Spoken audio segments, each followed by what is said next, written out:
listen up. Are you doing this game? Are you saying you want this to speed along? Ready? Pardon? Are you saying? There's the man. Tell him right there. I That's just like to hear you. I couldn't hear you. Okay, good evening. It is 5:30. We'll go ahead and call the meeting to order. If you would please turn your cell phones to silent or off, and we'll go ahead and stand for the Pledge of Allegiance. You need this thing.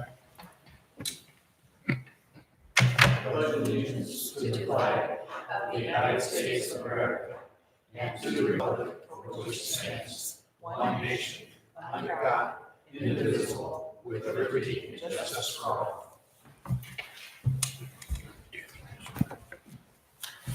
All right, would you take the roll, please, Chris? Councilmember Berg.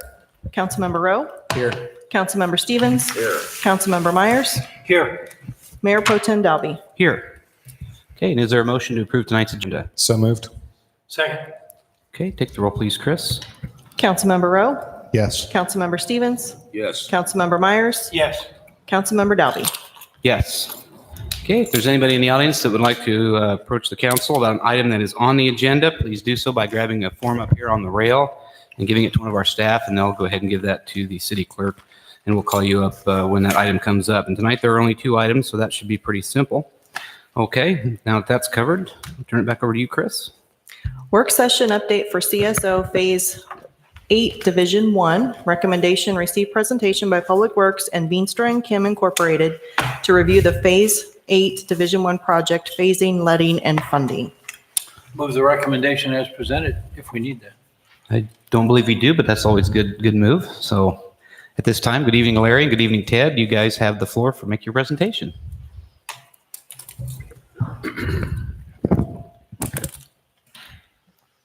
Council, Mayor, we wanted to kind of cover back. We've been working on this, as you're all aware, for about 1.5 years as far as the design and the overall scope. As you know, this drainage basin actually includes the area clear out to the airport. The design would also include future expansion and capacity for the entire corridor. What I wanted to focus on today, we have covered in previous presentations, but I want to kind of go over for the general public. The general alignment, when we first started this, we had a drone flight and a little aerial, but I just kind of want to cover it again. We're looking at a main line that ultimately ends up in behind Jefferson and Pennsylvania, but we start at the Elm Street pump station. We will be going basically straight north. Eventually we have to cross the railroad tracks. We come up to Main Street, we turn, follow Main all the way down to Birch, and then we come up and we have a small section on Birch. I want to just remind council that under this program, we will have street replacement on Main Street. It'll go all the way from Vine to Van Buren. There's a lot of storm separation in this area that has been done and recombined in previous years. That we will pick up and intercept and remove all of this storm basically from this area. We'll divert it back down to the Blake's Branch, because ultimate goal is Blake's Branch, that is currently a CSO or combined sewer outfall, will become storm. This line, the green one, represents the new sanitary line. It's a 36-inch line, and it'll come down and tie into the pump station, which will take everything directly to the treatment plant. We also have scheduled under this program Haines Street from Cherry all the way to Iowa Avenue. We've got several lines here that are open joint and in various conditions that will be replaced. We'll also be separating the sanitary sewer and some of the storm. By diverting all this storm water and adding some storm lines, we'll be solving a flooding issue we have on Iowa Avenue when it rains extremely hard. There are a few intakes that are still kind of orphans out here that will be a different project. I think there's 22 intakes left up in this area, but not really part of this separation project. This will be a joint presentation. Ted is with us from V&K. He's been one of the principal engineers on this project since we started, I think in 2006. What we want to do is kind of cover the letting. Our intent for this project, or Division 1, which again is the area we just had a brief description. We're going to have the public hearing on February 18th. We'll do bid opening on March 11th, and we'll come back March 17th and make recommendation for award, depending on how what bids we receive. I guess what we wanted to do is kind of roll into a PowerPoint. A lot of this information we've been feeding as we developed it, and then we'll roll in how we've got the major projects separated and how we'll plan on funding it.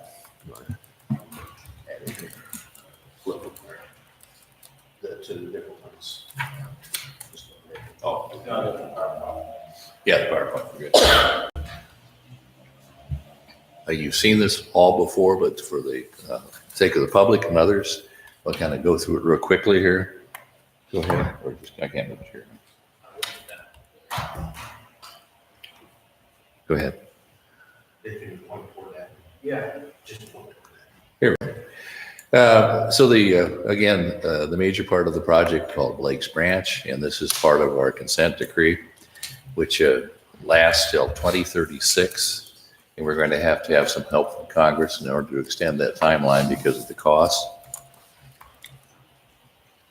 And we call it Phase 8. And so if you recall, over the last 15 years or so, we've been working predominantly on the south side, and then we did a major project 2 years ago on the west side, and so this is just part of the ongoing. Now, do you want to do the drone flight again or not? Okay. And you've seen it before, and the drone flight is very effective in the sense that it shows that we're underneath buildings. We have some tight right-of-ways, and anything that's been on the ground since the late 1800s, I'm sure we'll have some surprises as we work our way through this, but it's all part of the requirement. Any questions on the schedule is we're going to let it this winter, start in the fall, or in the spring. It will be probably about 3 years in construction. Built into the project, which the project cost is estimated at $12 million.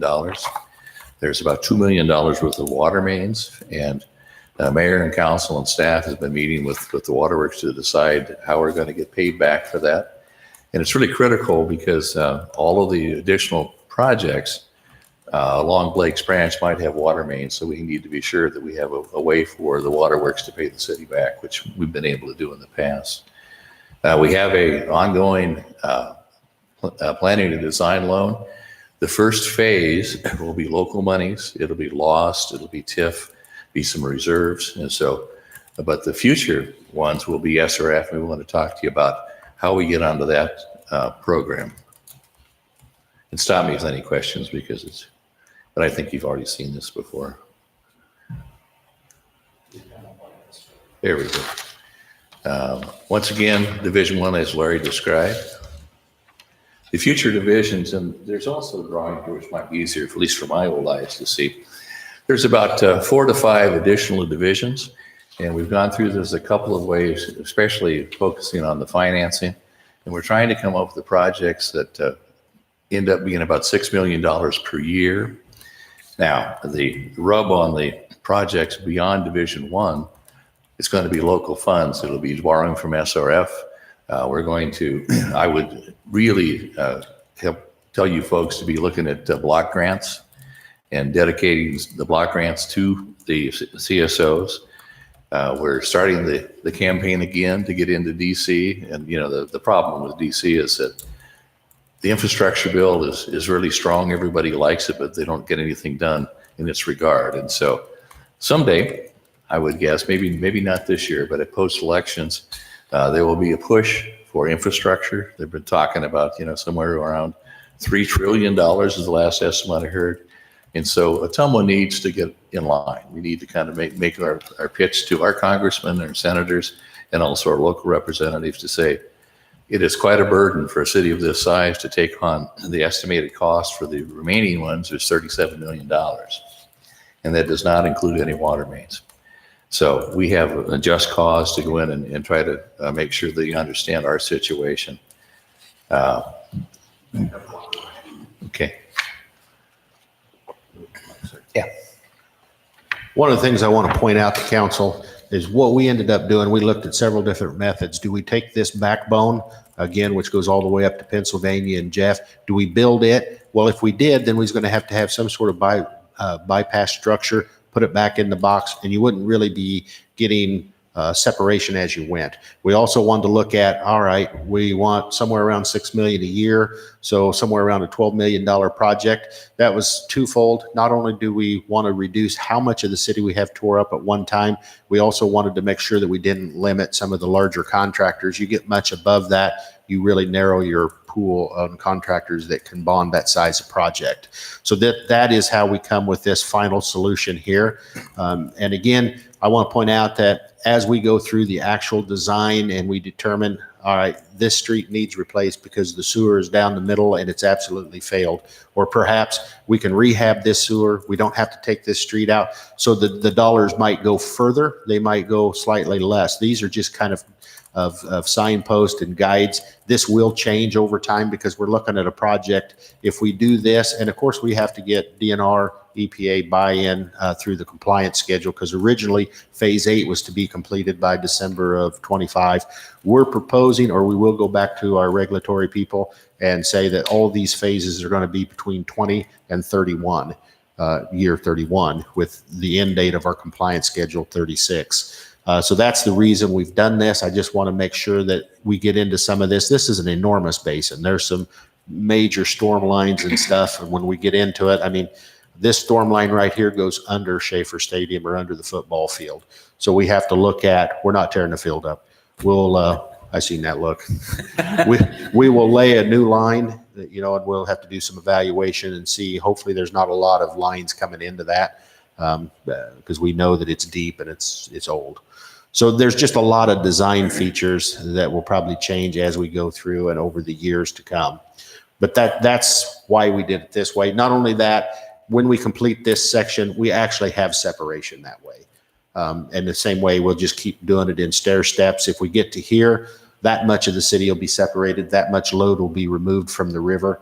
If you remember in our compliance schedule, it's all about flow reduction and load reduction. So each time we get this, we can calculate the pounds removed from the river or the receiving stream. All goes toward our compliance, and that's where we think we'll have a lot of leverage with our regulatory people as far as we are actually making progress. If we'd have done it the other way, you wouldn't really have progress when you get the backbone done until you come back and started doing separation on the side. Okay.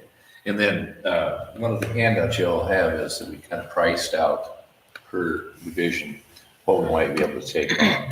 The other thing that's, I think for the difficult citizen, it's hard to understand that our CSOs, so for every acre that's inside the city, there might be 3 acres outside the city.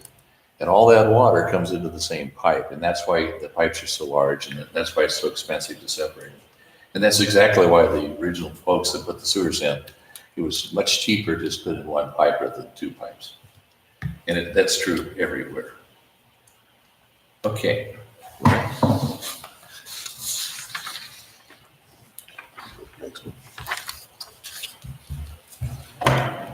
And this is just a close-up of what was in the PowerPoint.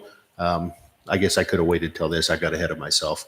Again, that just kind of shows you the subdivisions that we're looking at as we go up through here. And it's included from that handout. If you I have some extras to keep on. We'll just go to this one. I kind of covered that. That's what we're talking about. So you kind of read through it, and we did the best we could. As Larry has painfully pointed out to me on many occasions, we're not going to pave all the damn streets. And I said, I hear you, but what we have to do is that all these side streets, if you're familiar with the streets in that area, we need to take a look at the combined sewer and see if it can be rehabbed and reused. And then there's some situations where we don't have any housing units on those streets. What do? Do we leave a pipe and plug it for future?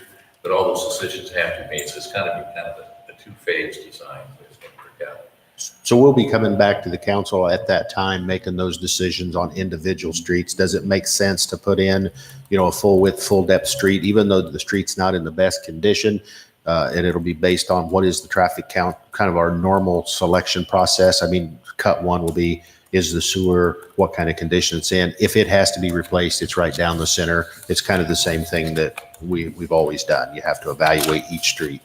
that'll determine the ultimate cost.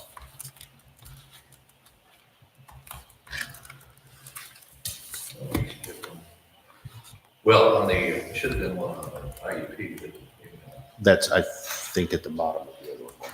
okay, well, anyway, on the, one of the challenges that we have beyond just the first division is, they call it the intended use plan.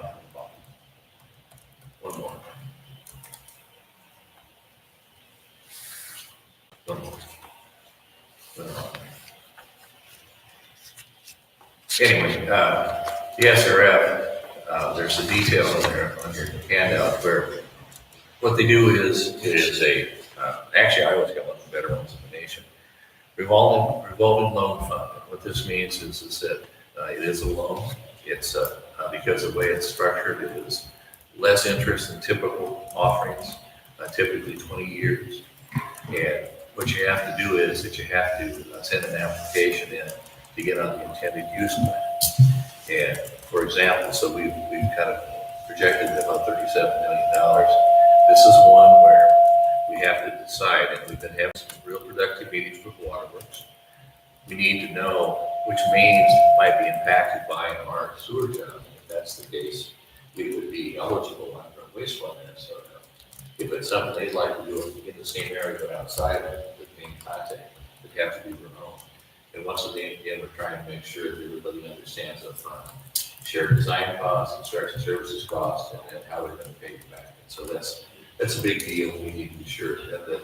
So what happens is, I think Matt asked the questions, is that it's kind of like a line of credit, that if you don't use it, you don't have to pay it back until you do use it.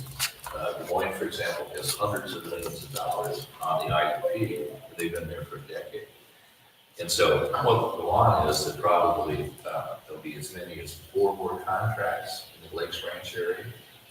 And once you do the construction, a year after the construction is completed, you start paying back principal and interest.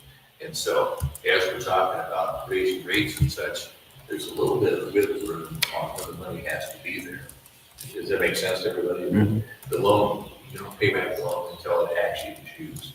And if it's less than 37 million, that's great. If it's more, it's fairly easy to increase.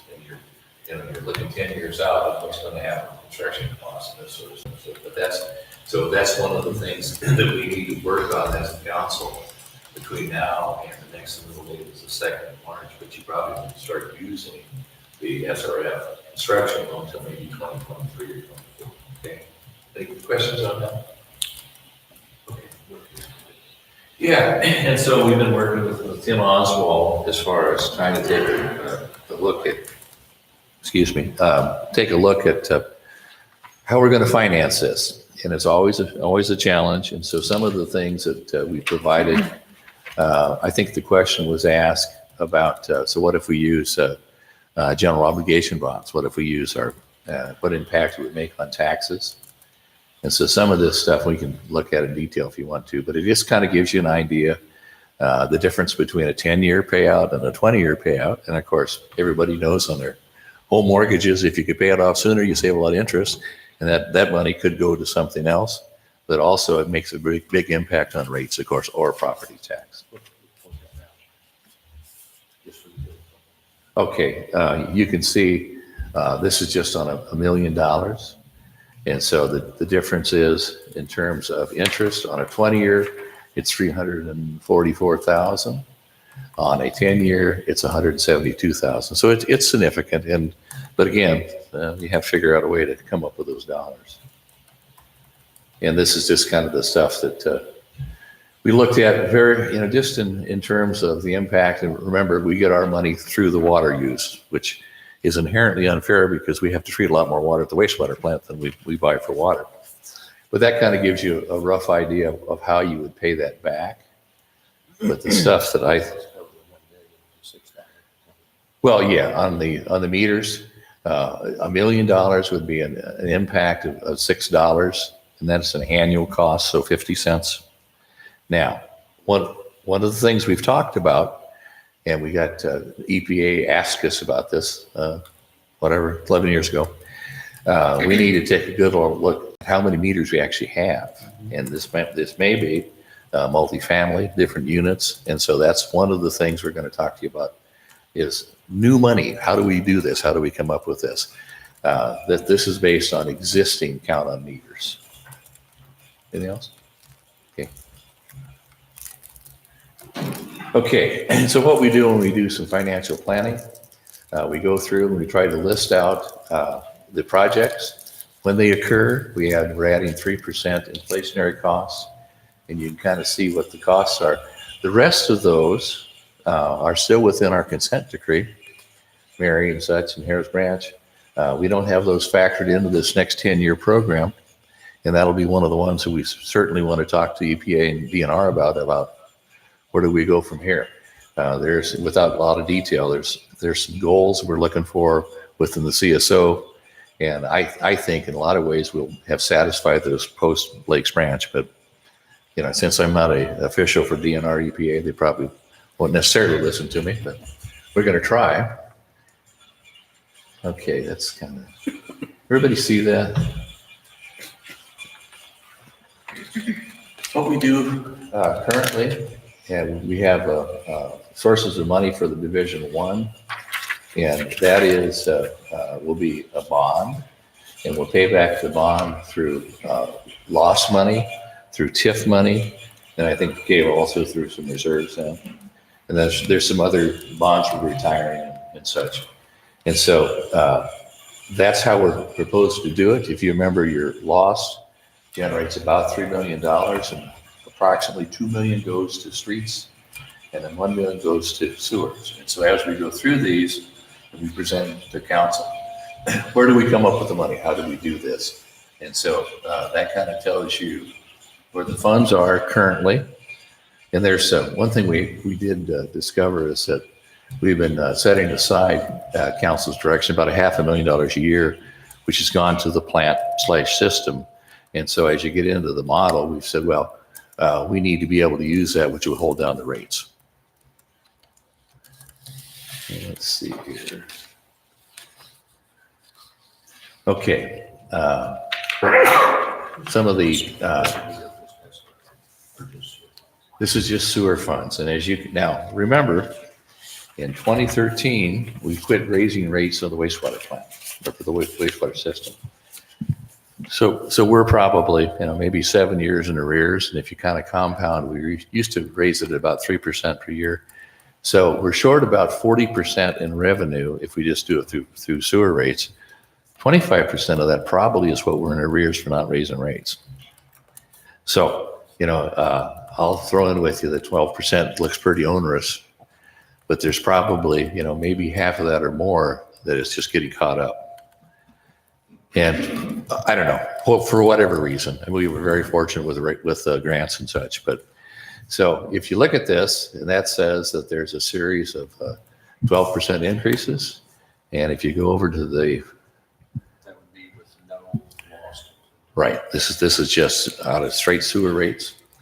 That tells you what, and then the average rate ends up being. Why can't you see that? By 2031, if we didn't use any of the loss to supplement the sewer rates, you would end up with a projected cost, estimated monthly sewer bill at $93.07 for the average resident. One of the things that we wanted to do was to make sure that we did try to reduce the rates and utilize some of our fund. The current model that we've used is we would supplement these with $1 million from Lost.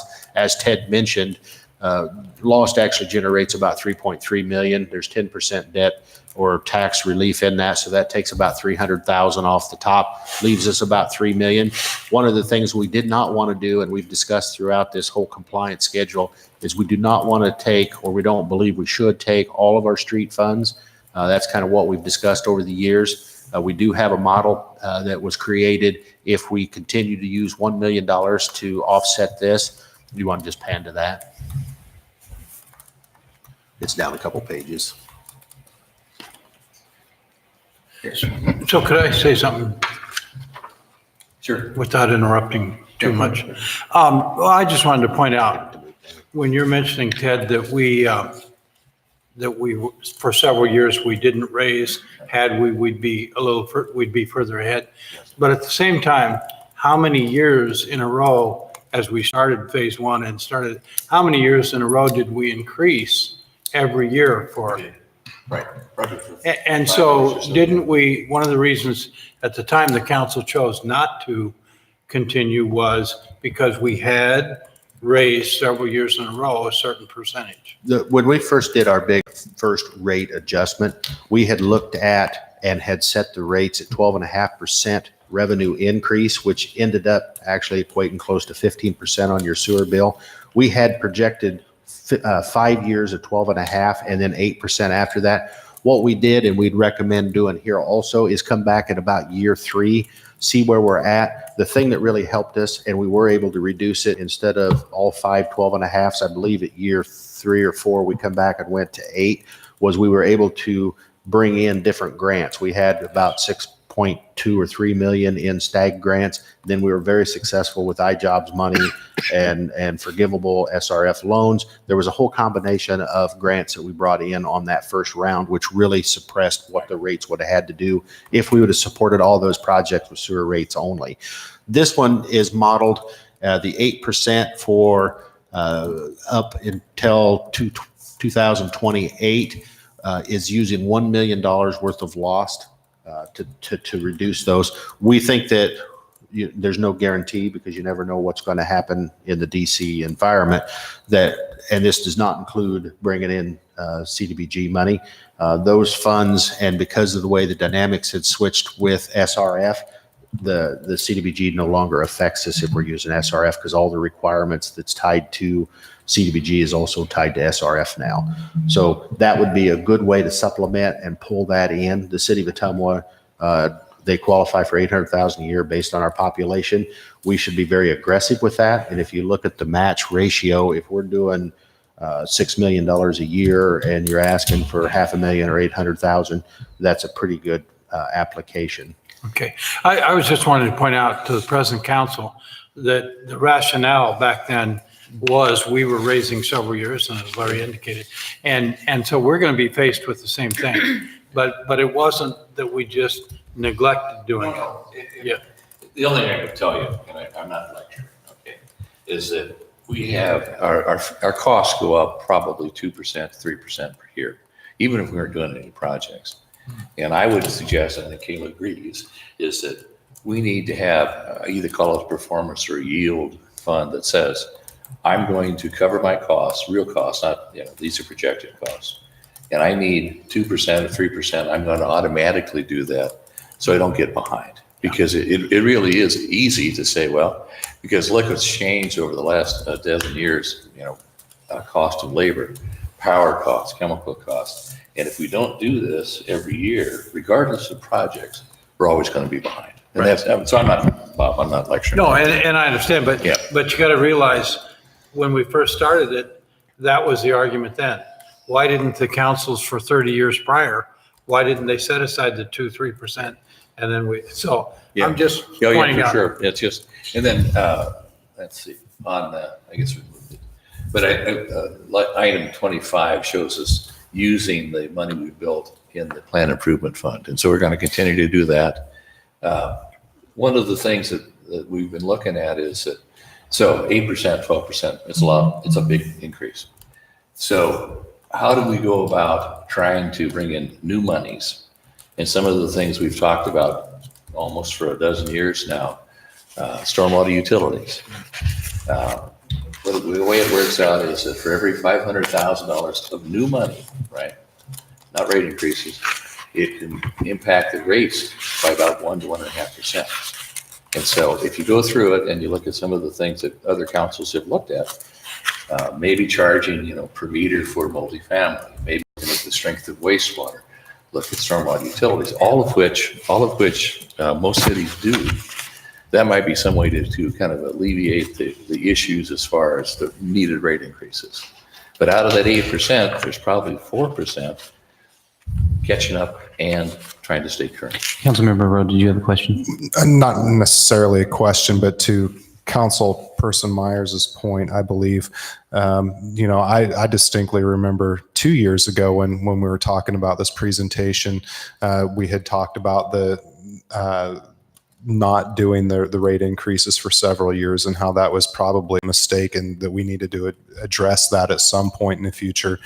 And I also remember the discussions about doing the per meter charges as opposed to just one or one or two for each multiplex. So, those things in my mind just seem like obvious solutions for us. And I just want to expand upon what Ted said as far as per living unit. That was first brought to our attention because one of the things that we have always discussed with the regulatory people is if your rates get to 2% of medium household income, then they consider that that's kind of a hardship on your users. That's where EPA actually come back and said, well, you haven't utilized your utility yet to that 2% because you have roughly, at that time, it was slightly over 1,000 units that were not being metered. So you could look at if our base is 1450 and there was slightly over 1,000 units, and that includes 12plexes, triplexes, and some of the other facilities that we talked about that might have 174 units and 3 meters. That's what they're talking about. Larry, I'm kind of curious. Why didn't we do this before? Why didn't we go by meter before? Where did it ever get to where we It's went not by by? meter, it's by living unit. Because you have different apartment complexes. Let's say, there's doesn't need to be specific, but if you had a 12plex that has 1 meter, there's 11 units that's there. I see. And the base of 1450 was originally set up to capture some of the debt on the plant expansion. When that first original, I think it was 17 million. Was So it done. really is by meter now. They just have 1 meter, but there's 11 But different. there's a bunch of different units. And So now we're going to go by unit, not by never meter. went by living units. Right, but now we're going to go by living units Well, because there's if- still if only 1 that's the meter. direction, then we will come back, That's modify why. ordinances, do the calculation. There's a lot of footwork to do. That means getting out to different Right. landlords, different building owners. And that has been discussed. When we first went through this, we had meetings with them, but I think we'd have to go back, revisit it because it's been That well certainly over seems 10 like years. the fair way to do it. Yeah, to all of the people who are paying for that now, I think that it's only fair to the people who are paying the per unit cost now that we're capturing the rest of those. And if you dive deeper into this, and Caleb will tell you this, that it used to be that we had fixed and variable costs. But as we accumulate more and more debt, we have many more fixed costs. And so people say, well, if you just, shut off the pumps or fire somebody, that suddenly it'll make a big difference. It doesn't work that way anymore.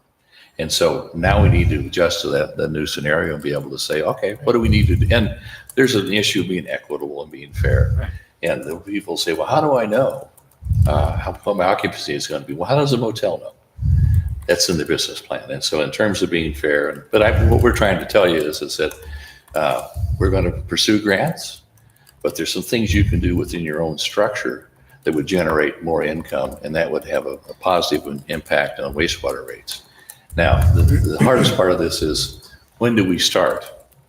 Now, 0 is probably not the answer. 8%, and remember that the 8%, we've paid for the first division, so you see that's 2021, I believe. Okay, so when we start paying back the SRF loan, it might be 2023. But Caleb will tell you that we need to make an adjustment on the amount of revenue. So Snapple, we've lost some revenue there. So we need to make some changes, and so mayor and council need to kind of decide, when do we want to start, what's appropriate? But I'm a believer you need to be able to tell people, well, we're going to try to straighten out some other things and bring more money, like stormwater utility, the non-taxables. I can assure you the reason it's so hard to pay for roads is that it comes out of taxes. That's the only source of money we have. A little road use, but it's next to nothing. And so that's the sort of things that we've thrown on this learning group to kind of come up with. If you keep going down the same path, you see what happens if we've used loss, we've used TIF. But the rest of it, if you can bring in new money, that really has a definite impact on it. Well, I think we're doing a disservice to the people who are paying the sewer rates now, that if we raise those rates to say this without exploring all the other options that we have available to us. There's some other stuff that we've looked at. A restaurant, of course, contributes a lot more in terms of strength than an individual home, but they all pay the same because it's based on water use. And so most cities, they'll look at a restaurant might be 3 times the strength at which occupies the capacity at our plant. They should pay more. And that's fair and equitable. So between now and 2021, how quickly can these be implemented as far as the equity we're talking about, making it more equitable by doing per unit type things and getting those implemented and seeing some of that possible revenue to have a better idea of how that will affect our percentages here? Is that something that takes a lot of time, or can that be implemented over a course of a year? Well, I don't think it would take a year. I think that you could gather the base information in a few months. It's more educating the individuals. I think the communication needs to go out. We've had these communications again before with like the landlord associations. There was discussion of you can subdivide for water use internally. Some of the buildings simply it'd be too cost prohibitive. So then you actually build in that $14.50. That's the current rate in everybody's rent. Rates. The complaint that I remember specifically was, well, what happens if I have an apartment empty? That's the cost to do a business. You know, what is your occupancy rate? Is like a hotel, are they targeting 60%, 65%? You know, if you had a multiplex, we'll just use 12 units because there's a few of those. Then you need to make sure that in your rent base that you might assume you're 85% full or 90%. Some of them's 100. That would be a determination that the individual owner has to do. Do they want to put the capital in and actually divide? Some of them lend themselves to subdividing the water service. Some do not. Right. But I think that communications will take as long as the actual footwork to come up with, because the number of meters and the number of units, you know, I think what we did last time, we looked at how many apartment complexes, how many's in each building, what meter is there. There's a few months worth of footwork. Sure. But the 8%. But to answer your question, Yeah. would it be reasonable if I could on first? Well, the only thing I'd say is that I'll make a plug for both Kayla and Larry's staff, is that if you want to go down this path, make sure that they have resources. Right. I mean, and so half a year, you know, within a year, I think some of these I think you can do. So we did the stormwater utility was within one vote of passing. And so that's just a matter of trying to reorg, but you have to have a spreadsheet. There's lots of things, but so. Okay. But I think if council direction, as I said, you know, remember that even though we're presenting this tonight, if we don't get 8% in 2021, as far as real expenses, additional expenses we have, well, they're not there. You know, they're not there until we do the work. But we just want to focus on how do we get to that point. And but more than anything else, we need to know what is the philosophy of how to fund this stuff in the future. And that's what we really need from you folks. And again, I want to point out on the first time that we did the larger rate increases, we come back at year 3 and was able to lower it. I would anticipate, not guaranteeing because you don't know what happens at the feds level, that, you know, we would be successful at some level. You know, as successful we was, maybe not, but with CDBG infusions, actual cost coming in, you know, they might balance each other out. It might be in year 3, we come back and we lower it to 5%. Can't really tell at this point, but we do have to get started. And, you know, if council's direction is to move forward, we can come up with a plan to do per unit cost, and also kind of let's rescope what does it take to update our stormwater utility. We would need to add some sort of credit system for those that have already done. I mean, we have some facilities here in town that spent multi-million dollars to do work internally. There has to be a credit system to give them credit for that type of work. Right. Well, and I know that we can't take action tonight, but I'm certainly if there's some direction we could give to get this off and running, that would probably be something we need to look at sooner than later, because I certainly don't want to wait and then be in this position where we fail to act and then we have to do some, you know, crazy amount of increases and further damage people. And they're already having a hard time paying their sewer rates as it is. So I think we need to be proactive at this point and make these directions or directives now. Yeah. Yes, Councilman Myers, go ahead. And so let me ask 2 things. The 8%, that is not including the idea of going to per unit, individual unit? That does not include that. Okay, and that's good, because folks, 8% for 8 years is 64% increase in that 8 years.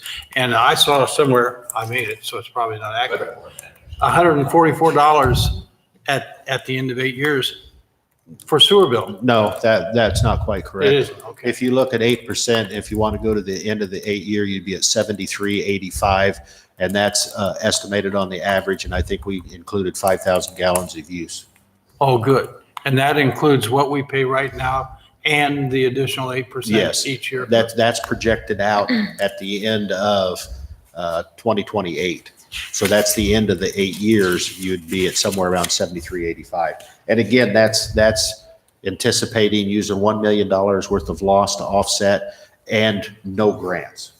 And no per unit. Right, and that's right. It's just We just had to have a starting point and say, okay, just Okay. project it. And I will say the last one that Piper Jeffrey developed for us was really accurate. Yeah. I mean, these things are pretty accurate on what they generate. So the 12% would be if we did it all on sewer rates. But yeah. So what I'd like to close with is that if we're going to get on the IUP, March 2nd, we're working our way with Waterworks trying to figure out what does that look like. We'll come up with it. And of course, if we add water mains to it, it'd be more than 37 million. That we need to know. And as I said, if we miss that, because what happens is that it's almost a 9-month period after they get on the IUP. The EPC has to approve it about 4 months later. Then they do an environmental look at it. And what happens is that all this is federal dollars. And so it's the same criteria as a block grant or probably any other grant. And so that says that maybe about this time next year or the spring of 2021, we might be on the IUP, which they'd be fine. If we miss March 2nd, it's not the end of the world. We need, more than anything else, we wanted to make sure that we have a working agreement with Waterworks. And even if you're on that, you're just on a list to receive funding. You're not obligated till you actually draw the loan. Okay. So even if you get on for 35 million or what number we pick, until you draw it, you don't know it. Other questions? Or? Any other questions for this part of the presentation? Okay. As All right. always, call if you have questions. Thank you very much for that. Yeah.